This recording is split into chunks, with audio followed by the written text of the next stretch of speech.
இன்னைக்கு மகாநதி சீரியலோட ப்ரோமோ விஜய் டிவியில் வந்திருக்கு. அம்மு வந்து விஜய் கிட்ட சொல்லுவா, இன்னைக்கு கிளாஸில் வந்து காவேரி மிஸ் ரொம்ப சேடாகவே இருந்தாங்கப்பா அப்படின்னு.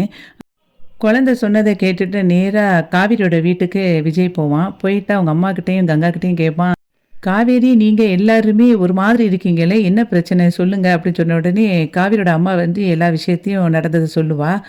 நர்மதாவுக்கு ஒரு பையனால பிரச்சனை வர்றத எல்லா டீட்டெயிலையும் அவங்க வந்து சொல்லிக்கிட்டு இருப்பாங்க. அப்போ விஜய் சொல்லுவான், "சரி நான் அந்த பையன் வர்றதுக்குள்ள நான் வந்துருந்தேன்" அப்படின்னு சொல்லிட்டு அவன் கிளம்பி போயிருவான். அதுக்கப்புறம் காவேரி வருவா. வந்து அவங்க அம்மாட்ட சொல்லுவா, "அவருக்கு எப்படி இந்த விஷயம்லாம் தெரியுது? நீங்க சொல்லி தானே அவருக்கு தெரியுது. நான் தான் பார்த்துக்கிறேன்னு சொல்லியிருக்கேன்ல" அப்படின்னு அவ சொல்லிக்கிட்டு இருப்பா. அதுக்கப்புறம் அந்த நர்மதாவ டார்ச்சர் பண்ற பையன் வீட்டுக்கு வருவான். வீட்டுக்கு வந்துட்டு சொல்லுவான், "நான் தான் நர்மதாவோட லவ்வரு. உங்க பொண்ண பழைய மாதிரி என்னைய லவ் பண்ண சொல்லுங்க. இல்லைன்னா என்கிட்ட ஏகப்பட்ட ஃபோட்டோ நாங்க 2 பேரும் சேர்ந்து எடுத்த மாதிரி இருக்கு.